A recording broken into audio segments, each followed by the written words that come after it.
আসো, এটাই আমাদের বাসা। আমি ছাড়া এ বাসায় কেউ থাকে না। তুমি বেডরুমে যেয়ে বসো, আমি দরজা লাগাই দিয়ে আসতেছি। আচ্ছা। আচ্ছা, ঠিক আছে।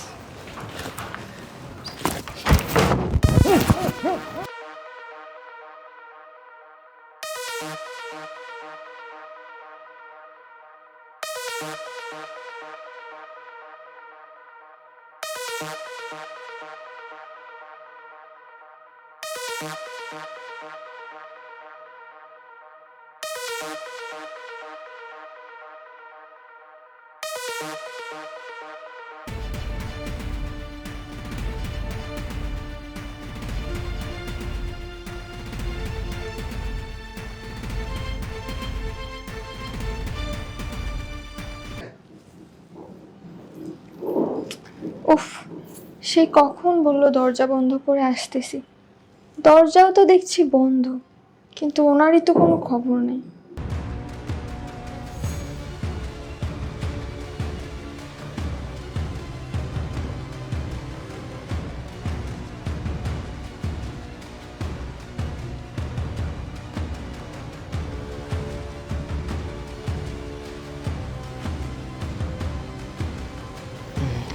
কি হলো, আপনি আমার মুখ দেখবেন না?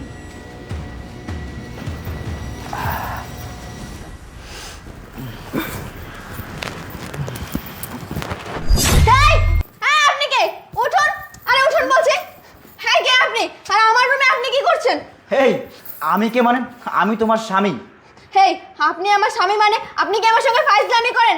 আমার স্বামী কোথায়? ভালোই ভালোই বলুন কিন্তু। আর আপনি আমার রুমে কিভাবে আসলেন? আরে বাবা, আজব কথাবার্তা তো। আমি তোমাকে আলতু ফালতু কেন বলবো, আর তোমার সাথে মজা হবে কেন করবো? তুমি কি ভুলে গেছো গতকাল রাত্রে আমাদের বিয়ে হয়েছে, আর রাতে আমাদের বাসর গিয়েছে। আমরা একে অপরের সাথে বাসর করেছি। হেই, হ্যাঁ, আমরা একে অপরের সঙ্গে বাসর করেছি মানে? হ্যাঁ, আপনি কি বলছেন এসব আবল তাবল? আর দেখুন, আপনি তো আমার স্বামী না। আপনি কেন আমার সঙ্গে এমন কাজটা করলেন বলুন? কেন আমার ক্ষতি করলেন এরকম ভাবে বলুন, কেন করলেন? হেই, তুমি এসব কি জানাতা বলছো? আমি তোমার সাথে এমন কাজটি কেন করলাম মানে? আমি তোমার স্বামী, তুমি আমার বউ। আমি তোমার সাথে এরকম করবো, এটা তো স্বাভাবিক। দেখুন, আপনিও ভালোভাবে জানেন যে আমি আপনার স্ত্রী না, আর আমিও ভালোভাবে জানি যে আপনি আমার স্বামী না। কারণ আমি এতটাও পাগল না যে আমি একদিনে বিয়ে করে আমার স্বামীকে ভুলে যাব। দেখুন, ভালোই ভালোই বলছি, আপনি আমার স্বামীকে বের করে দিন, না হলে কিন্তু এর ফল খুব খারাপ হবে। আমি কিন্তু আপনাকে খুন করে ফেলবো। না না, আপনাকে খুন করবো না, আমি আপনাকে পুলিশে দেবো। এই চুপ, একদম চুপ। আর একটা কথা বলে না, তোর জিভ টেনে আমি ছিঁড়ে ফেলবো। এই তুই কি বললি? আমাকে পুলিশে দিবি তাই না? সেই সুযোগ আমি কাউকে দিব না। আর তুই কি বললি? আমি কে? আমি অন্য কেউ না, আমি তোর হাজব্যান্ডের বন্ধু। আর আজকে আমি এখানে কেন আসছি জানিস? আজকের থেকে প্রায় 1 বছর আগে আমি তোর সাথে যে কাজটি করার জন্য আসছি, সেম কাজটি তোর হাজব্যান্ড আমার বোনের সাথে করেছিল। আর আমি সেটার প্রতিশোধ নেওয়ার জন্য এখানে আসছি। এই তুই জানলে হয়তো বা অবাক হয়ে যাবি যে আমার বোন 4 মাসের অন্তঃসত্ত্বা ছিল। আমার বোন যখন অন্তঃসত্ত্বা ছিল না, তখন আমার বোন তোর হাজব্যান্ডের কাছে আসে, তার হাতে পায়ে ধরে অনেক আকুতি মিনতি করতেছিল যাতে করে তোর হাজব্যান্ড আমার বোনকে বিয়ে করে। কিন্তু তোর হাজব্যান্ড এতটাই পাষাণ যে আমার বোনকে বিয়ে করেনি। শুধু আমার বোন নয়, আমি পর্যন্ত তোর হাজব্যান্ডের কাছে আসে অনেক আকুতি মিনতি করেছি, শুধুমাত্র আমার বোনের প্রাণটা ভিক্ষা চেয়েছিলাম। কিন্তু না, তোর হাজব্যান্ড কখনো সেটা মেনে নেয়নি। কেন নেয়নি জানিস? কারণ তোর হাজব্যান্ড শুধুমাত্র আমার বোনকে ভালোবাসেনি, ভালোবেসেছিল তার দেহকে, যার কারণে সে কখনোই মেনে নিতে পারেনি এমন একটি সম্পর্ক। তখন থেকে আমার বোন এত অপমান সহ্য করতে না পেরে এই পৃথিবী থেকে চলে যায়, পরপারে চলে যায়। আর তখন থেকেই আমার মনের ভিতরে না প্রতিশোধের আগুন জ্বলছিল। আমি শুধু অপেক্ষায় ছিলাম যে কবে তার বউয়ের সাথে আমি সেম কাজটি করব। তুই হয়তো ভাবছিস যে আমি তার বউয়ের সাথে কেন করব। হ্যাঁ, সেটাও বলছি তোকে, কারণ তোর হাজব্যান্ডের কোনো বোন নেই। আর সেজন্যই আমি ভেবে রেখেছিলাম সে যেদিন বিয়ে করবে সেদিন বাসর রাতে তার বউয়ের সাথে আমার বোনের সাথে যে কাজটি করেছিল, যে কারণে আমার বোনের পৃথিবী ছেড়ে চলে গেছে, আমি সেম কাজটি তার বউয়ের সাথে করব। আর আজকে আমি শুধুমাত্র তাকে বোঝানোর জন্য তোর সাথে এই কাজটি করেছি, যাতে করে তোর হাজব্যান্ড বুঝতে পারে যে কারো আপনজন বা কারো বোনের সাথে বা কারো বউয়ের সাথে এমন একটি অকারেন্স ঘটে গেলে তখন তার কেমন লাগতে পারে। এই থামুন, মানলাম আমার স্বামী একটা অন্যায় করেছে, একটা খারাপ কাজ করেছে, কিন্তু তার শাস্তি আমি কেন পাবো? আমি তো আপনার সঙ্গে কোনো অন্যায় করিনি, আমি তো কোনো দোষ করিনি, আমার তো কোনো অপরাধ ছিল না। তাহলে আপনি আমার সঙ্গে এমন কাজটা কেন করলেন? আমাকে কেন আপনি শাস্তি দিলেন বলুন? এই আমি আপনাকে বললাম না যে আমি তার বোনের সাথে করতাম? কিন্তু আপনাকে বলেছি যে তার কোনো বোন নেই, তাই আমি ভেবে রেখেছিলাম যখন সে বিয়ে করবে তার বউর সাথে প্রথম বাসরাতেই আমি আমার বোনের প্রতিশোধটা নিব। ব্যাস, আমার প্রতিশোধ নেওয়া শেষ, এখন আমি আসি। হ্যাঁ দাঁড়ান, কোথায় যাচ্ছেন আপনি? এমন একটা কাজ করার পরও আপনি একে আমি ছেড়ে দেব? এখন তো আপনার আমাকে বিয়ে করতে হবে, যেহেতু আমার সঙ্গে আপনি বাসর করছেন। আমাকে বিয়ে না করে আপনি কোথায় পালাচ্ছেন? এই, আপনি এসব কি বলছেন? হ্যাঁ, আমি এখানে আমার বোনের মৃত্যুর প্রতিশোধ নিতে এসেছি, আমি এখানে কাউকে বিয়ে করতে আসিনি। এই দাঁড়ান, এই কোথায় যাচ্ছেন? এই তুই এখানে, তার মানে তুই আমাকে অজ্ঞান করেছিস? এই স্যার, স্যার বলছি। হ্যাঁ, আমি তোকে অজ্ঞান করেছি, আর তুই বললি না আমি এখানে। হ্যাঁ, আমি এখানে গতকাল তোর বউর সাথে বাসর করেছি।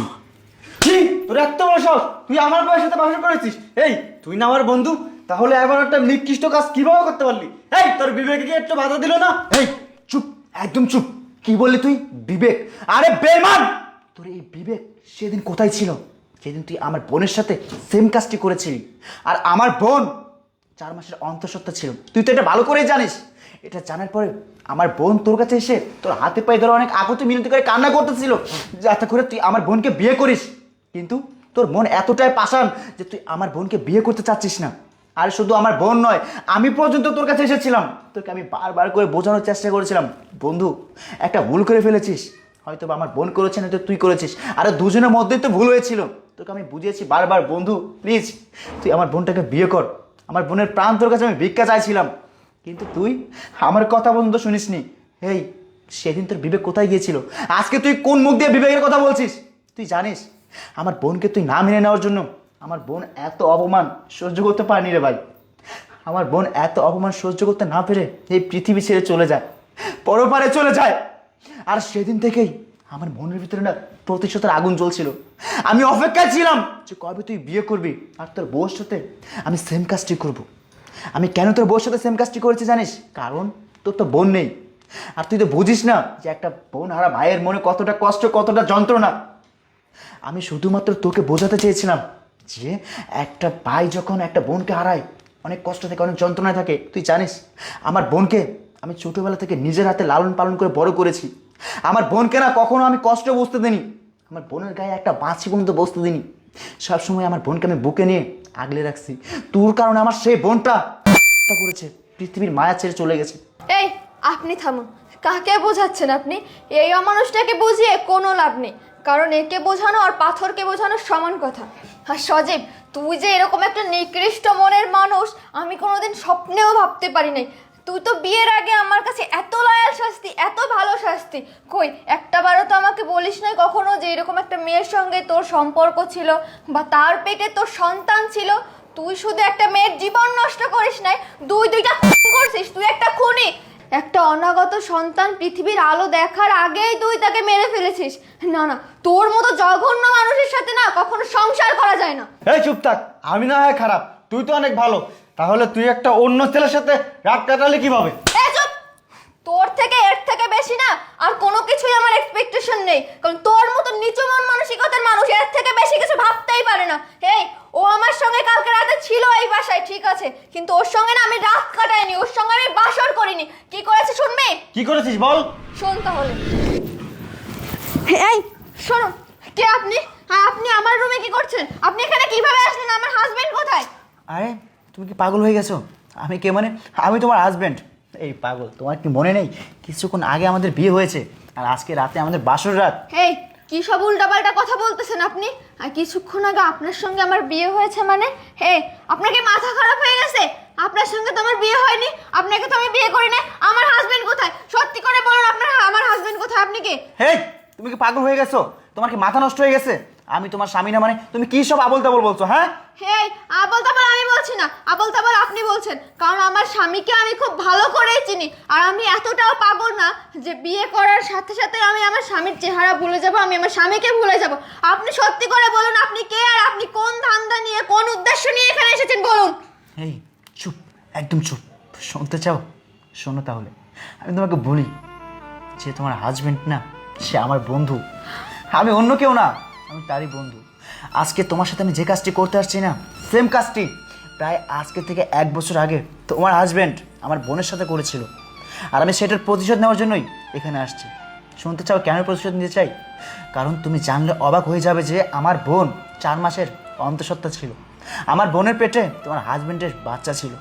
তারপর আমার বোন তোমার হাজবেন্ডের কাছে এসে তার হাতে পায়ে ধরে অনেক আকুতি মিনতি করে যাতে করে তোমার হাজবেন্ড আমার বোনকে বিয়ে করে। কিন্তু না, তোমার হাজবেন্ড এতটাই পাষাণ যে এত কিছু হয়ে যাওয়ার পরেও আমার বোনকে সে কখনোই বিয়ে করতে চায় না। শুধু আমার বোন নয়, আমিও তোমার হাজব্যান্ডের কাছে এসে অনেক জোরাজুরি করি, অনেক আকুতি মিনতি করি, অনেক কান্নাকাটি করি, বলি ওকে বন্ধু প্লিজ আমার বোনের প্রাণটা ভিক্ষা দেনে রাখ। কিন্তু তোমার হাজব্যান্ড কখনোই এটা মেনে নিতে পারেনি, কারণ তোমার হাজব্যান্ড শুধুমাত্র আমার বোনের দেহকে ভালোবাসছে, আমার বোনকে নয়। আর তখন থেকেই আমার বোন এত অপমান সহ্য করতে না পেরে যে পৃথিবী থেকে চলে যায়, আমার বোন পরপারে চলে যায়। ঠিক তখন থেকেই না আমার মনের ভিতরে প্রতিশোধের আগুন জ্বলে। আমি তখন থেকে ভেবে নিই যেদিন আমার ফ্রেন্ড বিয়ে করবে সেদিন আমি তার বউয়ের সাথে আমার বোনের মৃত্যুর প্রতিশোধ নিব, যে কারণে আমার বোনের মৃত্যু হয়েছিল। তুমি ভাবতে পারো যে আমি তোমার সাথে কেন নিয়েছি? হ্যাঁ, সেটাও বলছি, কারণ তোমার হাজব্যান্ডের না কোনো বোন নেই। কারণ আমি শুধুমাত্র তাকে এটাই বোঝাতে চাই যে কারো বউয়ের সাথে বা কারো বোনের সাথে বা কারো আপনজনের সাথে যদি এমন একটি অকারেন্স ঘটে যায় তাহলে তার কেমন লাগতে পারে। ভাইয়া, আমি বুঝতে পারছি আপনার মনের অবস্থাটা, কিন্তু আমার স্বামী হয়তো অন্যায় করেছে, ও হয়তো একটা অপরাধ করেছে, তার জন্য কি আপনি আমাকে শাস্তি দিবেন? তার জন্য কি আমি শাস্তি পাবো? আচ্ছা, আজকে তো আপনিও একটা অমানুষের মতো কাজ করলেন। আমি মানছি যে আমার স্বামী একটা অমানুষ, আমার স্বামী একটা ছোট লোক, আমার স্বামী একটা নিচু মন মানসিকতার মানুষ, কিন্তু আজকে আপনিও তো একটা ছোট লোকের মন মানসিকতার পরিচয় দিলেন, তাই না? আজকে যদি আপনি আমার সাথে এরকম একটা নোংরামি করেন তাহলে কি আপনার বোন ফিরে আসবে নাকি আপনার বোন শান্তি পাবে? বলুন তো কোনটা? হ্যাঁ বোন, তুমি ঠিকই বলেছো, তোমার স্বামী একটা অমানুষ, কিন্তু আমি তো অমানুষ হতে পারি না। আমি আজকে তোমার সতীত্ব নষ্ট করলে তো আমি আমার বোনকে ফিরে পাবো না, আমার বোনের আত্মা তো কখনো শান্তি পাবে না। কিন্তু বোন শোনো, আমি না আমার বোনের মৃত্যুর প্রতিশোধ নিতে চাই। আমি তোমার হাজব্যান্ডকে বোঝাতে চাই যে একটা বোন আর ভাইয়ের কতটা কষ্ট, কতটা যন্ত্রণা। প্লিজ আমি তোমাকে যেমনটা বলি তুমি আমার কথা মতো একটু অভিনয় করো। ঠিক আছে ভাইয়া, বলুন। আচ্ছা শুনো, ঠিক আছে। আচ্ছা ঠিক আছে, আচ্ছা এবার শুনলে তো? বৃষ্টি, দেখো না আমার ভুল হয়ে গেছে, আমি বুঝতে পারিনি। আমি বুঝলে এমন কাজ কখনোই করতাম না, তুমি আমাকে মাফ করে দাও। এই হাত ছাড়, তোর ওই নোংরা হাত দিয়ে না আমাকে স্পর্শ করবি না। তোর ওই নোংরা হাত দিয়ে আমাকে স্পর্শ করলে আমিই নোংরা হয়ে যাব। আর ক্ষমা ক্ষমা শব্দটা না তোর মতো জঘন্য মানুষের মুখে মানায় না। এই শব্দটা তোর জন্য তৈরি হয় না রে। আর আল্লাহ যেটা করে ভালোর জন্যই করে। ভাগ্যিস সব কিছু শুরু হওয়ার আগেই আমি সবটা জেনে গেছিলাম। ভাইয়া, আপনাকে অনেক ধন্যবাদ আমাকে প্রথমেই সতর্ক করার জন্য আর প্রথমেই সব কিছু বলে দেওয়ার জন্য। না হলে এরকম একটা জঘন্য মানুষের সাথে আমি সারা জীবন না জেনে শুনেই সংসার করতাম এবং তাকে ভালোবেসে যেতাম। ভাইয়া, একটা কথা বলি, আপনার বোন যেহেতু ওর জন্য মারা গেছে, আমারও না এই দুনিয়ায় কেউ নাই। আপনি আমাকে আপনার বোন করে আপনার বাসায় নিয়ে যাবেন? এই তুমি কি বললা? এই পৃথিবীতে তোমার আর কেউ নেই? এই পাগল, কে বলেছে এই পৃথিবীতে তোমার আর কেউ নেই? আজকের থেকে আমি তোমার ভাই, তুমি আমাকে ভাই ডেকেছো না?